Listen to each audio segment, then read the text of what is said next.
ATS ने 1000 से अधिक लोगों का धर्मांतरण करने वाले एक गिरोह का खुलासा किया। उमर और जहांगीर की गिरफ्तारी कर ली, लेकिन विपक्षी दल अब भी सवाल खड़े कर रहे हैं। विपक्ष का सीधे तौर पर कहना है कि बीजेपी जानबूझकर ये कर रही है और आम आदमी पार्टी के एमएलए अमानतुल्लाह ने यह कह दिया कि धर्म के प्रचार प्रसार के लिए आर्टिकल 25 और आर्टिकल 21 के तहत हम अपने धर्म का प्रचार प्रसार कर रहे हैं। बीजेपी अपने अधिकारों का दुरुपयोग कर रही है। अमानतुल्लाह ने जो बयान दिया कि बीजेपी अपने अधिकारों का दुरुपयोग कर रही है, आर्टिकल 25 और 21 के तहत हमें अपने धर्म का प्रचार प्रसार करने की छूट है। देखिए, यही सारी प्रवृत्ति इन लोगों की, जो कहना चाहिए इनको महिमा मंडित किया गया था सपा कांग्रेस के ज़माने में, इन लोगों को या आम आदमी पार्टी कर रही है। इस बात को लेकर एजेंसियां बहुत ही गंभीरता से इन बातों को बाकायदा राजनीतिक दलों की सरकारों को बता रही थी कि ये गंभीर विषय है, देश में बहुत माहौल ख़राब हो सकता है इससे, तमाम आतंकवादी भी इसकी आड़ में यहाँ आ सकते हैं देश के अंदर। सुरक्षा का भी मुद्दा था, क्योंकि धर्मांतरण को लेकर आपने देखा होगा, जब से आदरणीय योगी जी के नेतृत्व की सरकार उत्तर प्रदेश में आई तो हमने एजेंसियों की उन रिपोर्ट्स को निकालकर उस पर काम करना शुरू किया। आप लोगों के सामने भी कई बार ये बातें रखी गई और उसके बाद सदन में इस पर चर्चा हुई, जघन्य चर्चा, कई दिनों तक चर्चा चली और विपक्ष में सपा कांग्रेस यही सब लोग विरोध कर रहे थे कि साहब ये आप लोग जो ला रहे हैं बिल, ये ठीक नहीं है और ये कानून धर्मांतरण के खिलाफ अच्छा नहीं है। तो ये आज उनको जवाब मिला है कि जो एटीएस ने इन दो लोगों को पकड़ा है, जहांगीर को और इसको जिसको दो लोगों को अरेस्ट किया है, ये साफ दर्शाता है कि 1000 लोग को ये धर्मांतरण करा चुके हैं, बहला फुसलाकर, जबरन या ब्रेन वॉश करके। इनको फंडिंग कहां से हो रही है, ये सारा एक बहुत गंभीर विषय था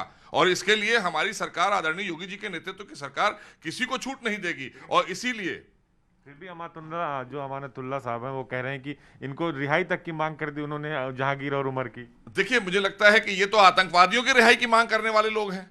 ये जहांगीर और उमर की मांग कर रहे हैं रिहाई की, ये तो आतंकियों को महिमा मंडित करने वाले लोग हैं। इन्होंने तो आतंकवादियों के लिए कहा था कि इनको रिहा कर दिया जाए। यही समाजवादी पार्टी ने भी कहा था कि ये गलत है, इनको निर्दोष फंसा दिया गया है, इनको रिहा कर देना चाहिए। तो ये सारे लोग वही हैं, जैसे कांग्रेस की राष्ट्रीय अध्यक्षा रोई थी, जब किसी आतंकवादी को सजा सुनाई गई न्यायालय के द्वारा तो वो आंसू बहा रही थी। तो ये वही लोग हैं, ये सारे के सारे एक ही तरफ जा रहे हैं। लेकिन हम देश की सुरक्षा से किसी को खेलवाड़ नहीं करने देंगे।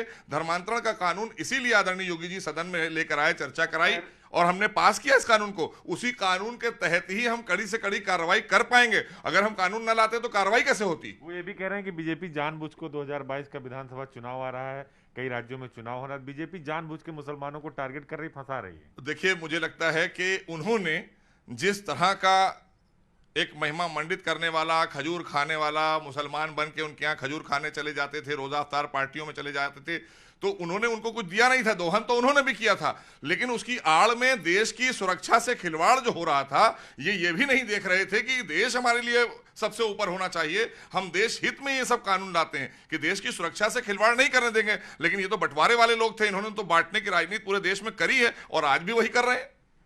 मुख्यमंत्री ने भी अभी थोड़ी देर पहले आदेश कर दिया कि इनके खिलाफ गैंगस्टर लगेगा, इनके खिलाफ एनएस से रासुका लगाई जाएगी, उनकी संपत्तियों को जब्त किया जाएगा। नहीं, बिल्कुल भी जब्त किया जाएगा। ऐसे लोगों को हम बिल्कुल चिन्हित कर करके बिहाइंड द बार करेंगे और आदरणीय माननीय मुख्यमंत्री योगी आदित्यनाथ जी का हम धन्यवाद करेंगे कि उत्तर प्रदेश में कम से कम ऐसे लोग जो बहुत बड़े पैमाने पर काम कर रहे थे धर्मांतरण को लेकर और जिसको सपा और कांग्रेस सदन में विरोध कर रहा था कि यह कानून न लाया जाए, तो आज साबित हो गया कि इसलिए ये चाहते थे कि यह कानून न लाया जाए, क्योंकि ये एक समुदाय विशेष को खुश करने के लिए पूरे देश को और प्रदेश को आतंकवाद की आग में या किसी एक साजिश के तहत आग में झोंकने का काम करने वाले लोगों के साथ खड़े दिखाई दिए। ये इसका सबूत है और एटीएस को हम बधाई देंगे कि हमारी जो सुरक्षा एजेंसियां हैं वो लगातार इस पर काम कर रही हैं और उसका परिणाम भी दे रही हैं। ये जो परिणाम है, इसमें विदेशी फंडिंग की बात भी आई, आईएसआई की भी बात आई। एक जो गुड़गांव का परिवार वो कह रहा है कि हमारे पास एक ऐसा वीडियो भी मिला जिसमें छोटे छोटे बच्चे गन मशीन चला रहे हैं। नहीं, मैंने कहा आईएस हो या तालिबानी सोच हो या इसके पीछे आतंकी संगठन हो या पीएफआई है हमारे देश में, जिसको उत्तर प्रदेश में बेनकाब किया हम लोगों ने, तो ये तो योगी सरकार है ना, यहाँ इस तरह की चीजें नहीं चल पाएंगी। और देश में आदरणीय मोदी जी के नेतृत्व की सरकार है, तो अब ऐसे लोग जो हैं उनको चिन्हित करके जेल में डाला जाएगा। बाकी 130 करोड़ लोगों के लिए सबका साथ, सबका विकास और सबके विश्वास की नीति पर देश आगे बढ़ेगा, सुरक्षा के साथ आगे बढ़ेगा। कांग्रेस, समाजवादी पार्टी, आम आदमी पार्टी सब सवाल यही खड़े कर रहे हैं कि मुस्लिमों को टारगेट किया जा रहा है। मैंने कहा ना कि सबों को टारगेट नहीं किया जा रहा है, क्योंकि इन्होंने जिनको महिमा मंडित किया था, जो इनके लिए वोट का काम करते थे, जो इनके लिए ठेकेदारियां करते थे, उनके सारे वजीफे बंद कर दिए गए हैं। उनको जो बाकायदा फंडिंग करते थे ये लोग, हमारे यहाँ ऐसे लोगों की कोई गुंजाइश नहीं है भारतीय जनता पार्टी की सरकार में, ना आदरणीय योगी जी के नेतृत्व में और ना देश में आदरणीय मोदी जी के, क्योंकि हमारे लिए देश और देश के लोगों की सुरक्षा ये प्राथमिकता है। इसके कोई भी खिलवाड़ करेगा, कोई भी समझौता करेगा, हम उसके खिलाफ कार्रवाई करेंगे और इसीलिए ये धर्मांतरण कानून हम लेकर आए। तो आप